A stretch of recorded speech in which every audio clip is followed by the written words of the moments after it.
Всім добрий вечір.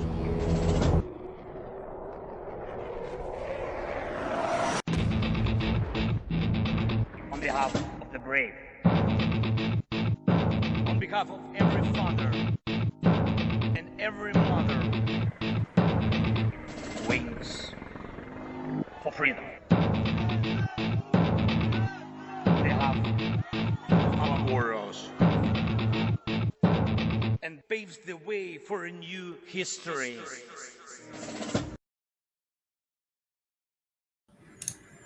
Hello and welcome to Tochnyi. I am actually stepping in for Joseph that normally announces the stream, but he's away, so I'm your host today. Today we have a really nice episode to look forward to because we're joined again by Gao and Gesh, and I'm looking forward to hear both of them their reports. Please share, subscribe, like the stream before I set over to Joseph's recorded news session. These are the headlines as of December 15th, 2024. Ukraine announced on Saturday that it carried out an overnight strike on an oil storage facility in Russia's Oryol region, triggering a fire at the site. The regional governor of Oryol shared on Telegram that a fuel fire broke out at a location in the region following a large-scale drone operation. Ukraine's military leadership confirmed the attack targeted a significant oil depot in Stalnoy Kon, located approximately 165 kilometers within Russian borders.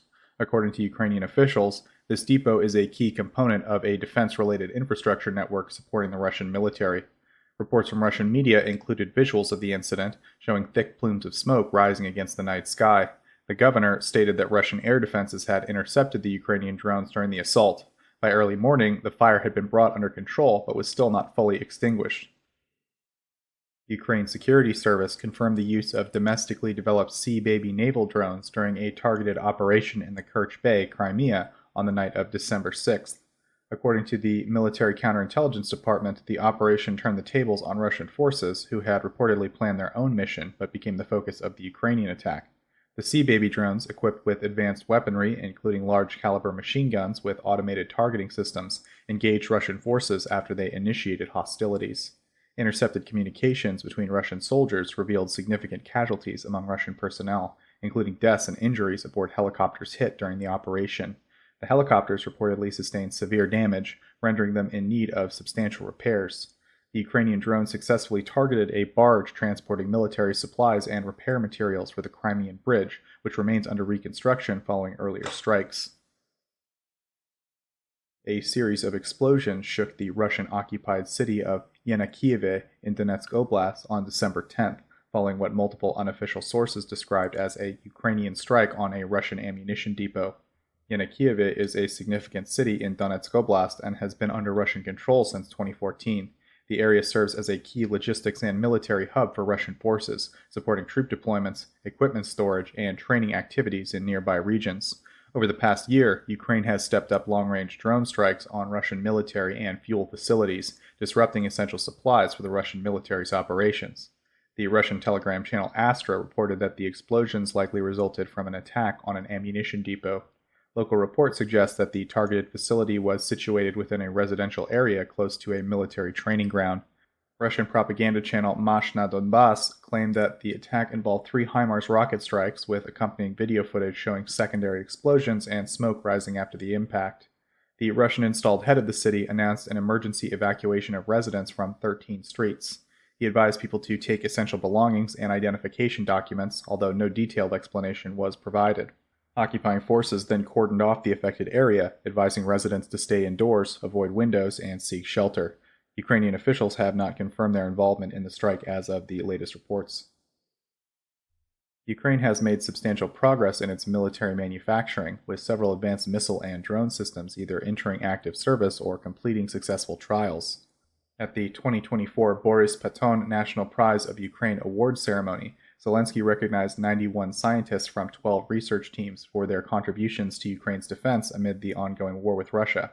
He highlighted that while some of their work remains classified, it has already had a significant impact on Ukraine's military operation and the opposition that it faces.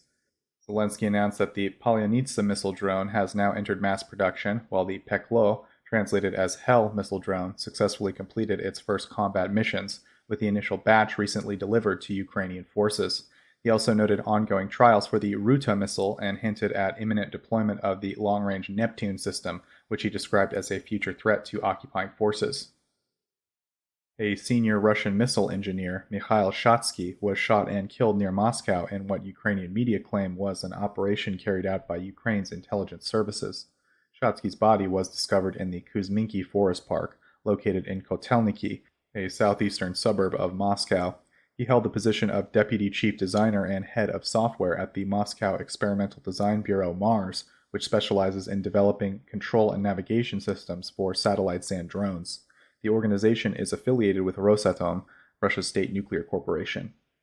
Exiled Russian journalist Alexander Nevzorov, who first reported the killing, noted that Shatsky had played a key role in upgrading the Kh-59 missile into its Kh-69 variant, a low-altitude subsonic missile. These missile models, along with the Kh-101, have been frequently deployed by Russia in strikes against Ukraine.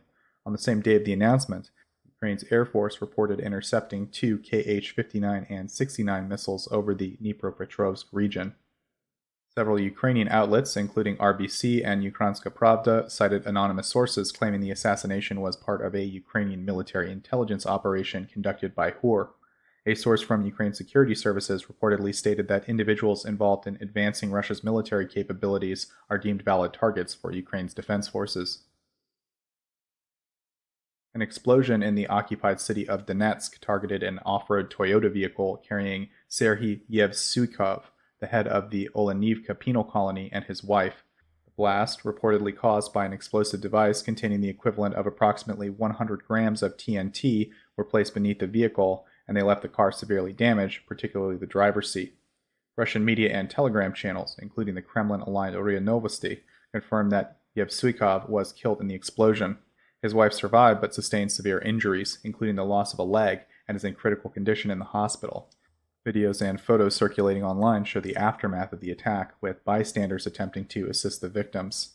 Yevsuikov was a collaborator with Russian forces who oversaw the Olenivka penal colony, notorious for its use as a torture facility for Ukrainian prisoners of war. In July 2024, the security services of Ukraine had charged him and his former deputy for their roles in the deadly attack on Olenivka prison in July 2022. During that incident, Russian forces carried out strikes on their own prison, killing and wounding numerous Ukrainian POWs. Evidence gathered by the SSU indicated that both Yevsuikov and his subordinates knowingly delayed medical assistance for the injured, exacerbating the casualties. Both were charged with violations of international law regarding the treatment of prisoners. Despite being replaced in his position, Yevsuikov remained in hiding in the Russian-occupied Donetsk Oblast. Russian forces have reportedly developed a traffic light-style system to detect FPV drones, aimed at bolstering their defense capabilities against the threats. According to the Ukrainian military outlet Militarny, citing military radio technology expert Serhiy Flesh-Beskretsnov, the system is mounted on poles along strategic routes used for equipment movement. The system operates with 3 indicators to signal drone activity: no detected drones, nearby drones, and drones are at a greater distance. This setup provides early warnings for Russian forces about potential drone threats. Militarny speculates that the system likely operates using a frequency range analyzer similar to infantry detection systems. Alternatively, the detector might require manual operation, with an operator adjusting the alerts based on observed conditions.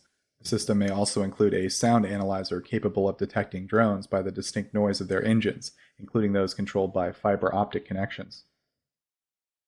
Up next we have economy and aid. Finland has announced its 26th defense aid package for Ukraine, with preparations already underway for a subsequent package. This was shared during a conversation between the Finnish president and Ukrainian president. During their discussion, President Zelensky emphasized Ukraine's urgent need for enhanced air defense systems and thanked Finland for its commitment to helping address these needs. The U.S. Department of Defense has announced a $988 million military aid package for Ukraine, aiming to provide critical support. The assistance includes ammunition for HIMARS rocket systems, UAVs, and comprehensive logistical support, such as spare parts to maintain, repair, and overhaul artillery systems, tanks, and armored vehicles. The funding for the package comes from Ukraine's Security Assistance Initiative, which allows for the procurement of weapons directly from manufacturers rather than transferring existing U.S. military stockpiles. Before the announcement, USAI had $2.21 billion in available funds, meaning this package utilizes nearly half of the remaining resources under the program. This marks the 22nd aid package provided through the USAI framework. In addition to the USAI package, on December 12th, U.S. President Joe Biden approved another military aid package for Ukraine using presidential drawdown authority. According to John Kirby, Strategic Communications Coordinator for the White House National Security Council, the latest package includes additional air defense systems, artillery, drones, and armored vehicles. The Biden administration is currently drawing on the remaining funds authorized by Congress to maintain this flow of support. Recent commitments by U.S. officials highlight the scale of assistance planned. National Security Advisor Jake Sullivan announced the delivery of hundreds of thousands of artillery shells, thousands of missiles, and hundreds of armored vehicles by mid-January. Also, the United States is preparing to allocate over $440 million to support Ukraine's agriculture, infrastructure reconstruction, and economic development. This is announced by Richard Verma, U.S. Deputy Secretary of State, during a speech at the Center for Strategic and International Studies in Washington, focusing on U.S. contributions to Ukraine's post-war recovery. The funding is divided into 4 key initiatives: agriculture support, transportation and infrastructure, a recovery trust fund, and job training for the Reconstruction and Industry Program. Also, the U.S. State Department has approved a $266 million foreign military sale to Ukraine, focusing on the maintenance and support services of F-16 fighter jets. The package includes a comprehensive range of services and equipment necessary for the operation and upkeep of the aircraft. It covers joint mission planning systems, aircraft key loaders, engine upgrades, spare parts, repair support, and specialized software and training tools. Principal contractors for this initiative are Sabena from Belgium, Lockheed Martin Aeronautics in Texas, and Pratt & Whitney in Connecticut. The United Kingdom has introduced a new set of sanctions targeting illegal gold trading networks allegedly funding Russia's military operations in Ukraine. According to UK authorities, the sanctions include asset freezes for 5 individuals. 4 are reportedly involved in gold smuggling operations, while 1 individual is accused of purchasing Russian gold worth over $300 million. These measures aim to disrupt financial flows that support Russia's continued aggression in Ukraine. Canada's House of Commons has approved a significant funding package totaling $764 million Canadian dollars, approximately $587 million for military assistance to Ukraine. The funding is part of a larger budget proposal authorizing the government to allocate an additional 21 billion Canadian dollars for various initiatives, including national defense. According to Defense Minister Bill Blair, the allocated funds will support critical needs such as ammunition, training, and other essential resources to aid Ukraine in its fight for victory. The budget also includes 400 million Canadian dollars in financial aid for Ukraine to be distributed via a special account managed by the IMF. Furthermore, the Parliament approved 45 million Canadian dollars for initiatives focused on humanitarian demining and enhancing Ukraine's cyber resilience. Despite opposition from the Conservative Party, which voted against the spending increase amid calls for the government's resignation, the funding was approved on the last legally permissible day. The proposal now awaits a vote in the Canadian Senate, which is expected to occur soon for the measures to take effect. Norway has reaffirmed its commitment to supporting Ukraine's defense by continuing to train Ukrainian pilots for F-16 fighter jets, with plans to relocate the training program from Denmark to Portugal in 2025. The Norwegian defense minister announced the development on December 13th, emphasizing the importance of sustaining Western support for Ukraine. Since 2023, Norway has contributed aircraft, instructors, and technical support for the program hosted in Denmark. Portugal will take over as the host nation in 2 years as part of the Air Defense Coalition, which aims to bolster Ukraine's Air Force capabilities. Norway's Kongsberg Aviation Maintenance Services will also provide personnel to facilitate technical training for Ukrainian pilots. Ukraine is set to receive $454 million from the World Bank to support the development and reform of its healthcare system. Prime Minister Denis Shmyhal announced the funding, which will target priority financing through the Healthcare Guarantee Program. The funds are part of the Thrive project, aimed at improving the efficiency and resilience of Ukraine's healthcare system. Shmyhal emphasized that the initiative is designed to ensure the system can effectively meet the challenges posed by the war. The funding is backed by contributions from the government of Japan, the World Bank, and a grant from the Urban Resilience Trust Fund. It represents a collaborative effort to bolster Ukraine's healthcare infrastructure and ensure its functionality under current and future conditions. The European Bank for Reconstruction and Development, in partnership with risk management firm Aon, has introduced a €110 million guarantee program to address war-related insurance challenges in Ukraine. The initiative aims to support insurance companies in providing coverage for risks associated with land-based transport, particularly benefiting small and medium-sized businesses. The program will initially focus on vehicles and goods in transit, with no current plans to include fixed assets or maritime transport. However, the EBRD indicated that the facility might be expanded based on market needs. Partnering with Ukrainian insurers Ingo, Kolonad, and Uniqua, as well as international insurer MS Amlin, the program will facilitate annual insurance coverage of around €1 billion for goods in transit. The project was developed in coordination with Ukraine's Economy Ministry and the National Bank, with the goal of restoring confidence among businesses that their assets are protected. Economy Minister Yulia Svirdenko welcomed the program, noting its significance for small and medium-sized enterprises severely impacted by the war. The program follows a similar initiative launched in August by the company Marsh McLennan, which introduced a $50 million insurance facility for grain shipments via the Black Sea. Up next, we have international relations. Norway is preparing to open a small office in Kyiv to support Norwegian businesses interested in contributing to Ukraine's reconstruction efforts, as announced by the Norwegian Ministry of Trade. The initiative aims to enhance economic collaboration and facilitate Norwegian companies' entry into Ukraine's recovery market. Since the onset of the full-scale invasion, Norway has been a key supporter of Ukrainian businesses through partnerships involving the Norwegian-Ukrainian Chamber of Commerce, or NUCC, the International Organization for Migration, IOM, and the Norwegian Embassy in Ukraine. Various programs have been launched to assist Ukrainian micro and small enterprises. Since 2022, the IOM, the International Organization for Migration, has collaborated with over 500 small businesses, helping to preserve existing jobs and create new employment opportunities. The proposed Kyiv office is intended to act as a strategic hub, staffed by a small team or single key personnel. It will help Norwegian companies navigate available resources, establish connections, and coordinate operations in Ukraine. The Norwegian Trade and Industry Minister emphasized the importance of the new office as a complementary measure to ongoing entrepreneurial efforts, noting that the business community had expressed the need for on-the-ground support in Kyiv. Russia's state oil company Rosneft has finalized a record-breaking energy deal with India, agreeing to supply 500,000 barrels of crude oil daily to Indian private refiner Reliance Industries over the next 10 years.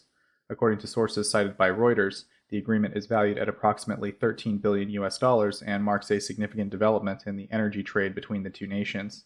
The new contract is expected to account for roughly half of Rosneft's seaborne oil exports from Russian ports. This comes at a critical time for Russia as European nations continue to reduce their dependence on Russian energy. Recently, the European Union announced new sanctions targeting Russia's shadow fleet and blacklisting oil and gas tankers allegedly involved in illicit fossil fuel sales. Satellite imagery from Maxar Technologies and Planet Labs reveals that Russia has begun withdrawing troops and equipment from Syria. The images captured at the Khmeimim Air Base show multiple aircraft, including AN-124 cargo planes, among the largest in the world, with a capacity of 150 tons, along with 3 IL-76 transport planes and smaller AN-32 and AN-72 cargo planes. These planes appear to be preparing for loading, as indicated by their raised nose cones. The imagery also reveals Russian forces disassembling equipment, including a Ka-52 attack helicopter and parts of an S-400 air defense system, both seemingly being readied for transport back to Russia. Maxar analysts also noted Russian ships departing from Syria's coastline into the Mediterranean Sea.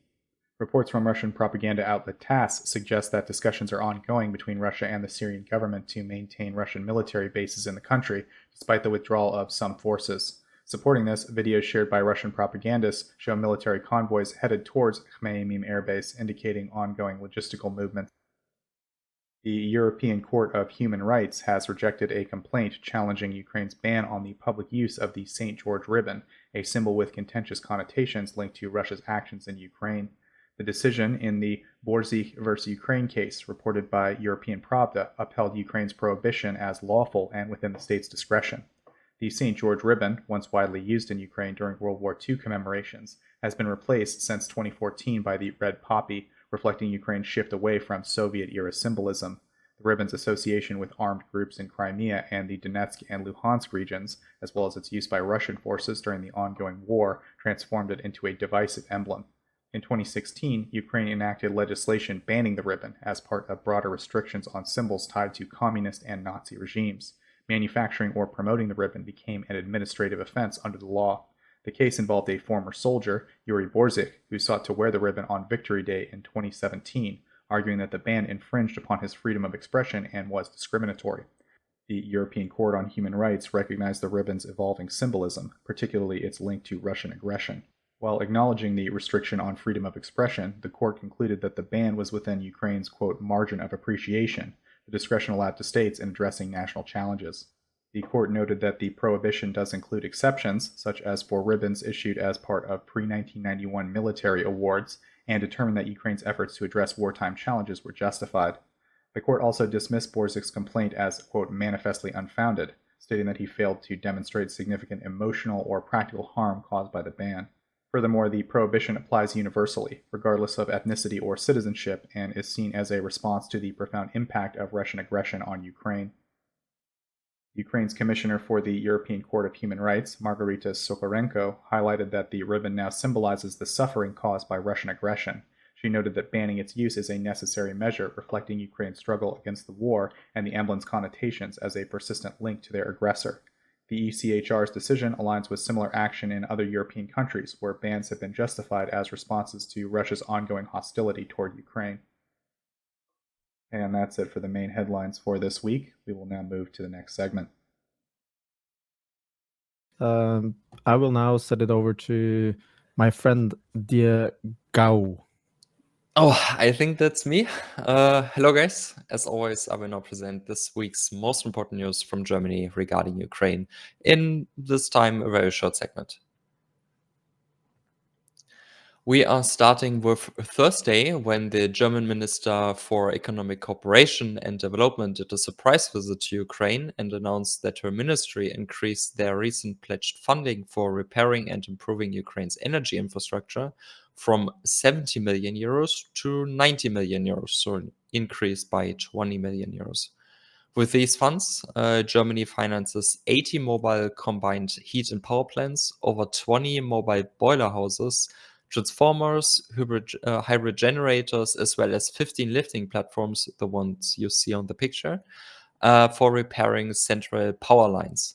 The German ministry announced that their pledged assistance, which will all be delivered before and during the current winter, will secure the heat and power supply for 2.6 million Ukrainians this winter. On Friday, the German city of Cologne reported that they will donate up to 30 decommissioned ambulances from the Cologne Fire Brigade to its Ukrainian twin city of Dnipro over the next 4 years. The city council approved a proposal regarding the plans from the city administration on Friday. And yeah, that's already my segment. Back to you, Erlend. Thank you so much. No video. No, I always look for interesting stuff. I have like 10,000 different videos of like 10 seconds, half a minute or so. But nothing new, interesting, like the mother footage from like 1 or 2 minutes long. It's rare to find those. Okay. Well, looking forward to the next, awesome video that you will present.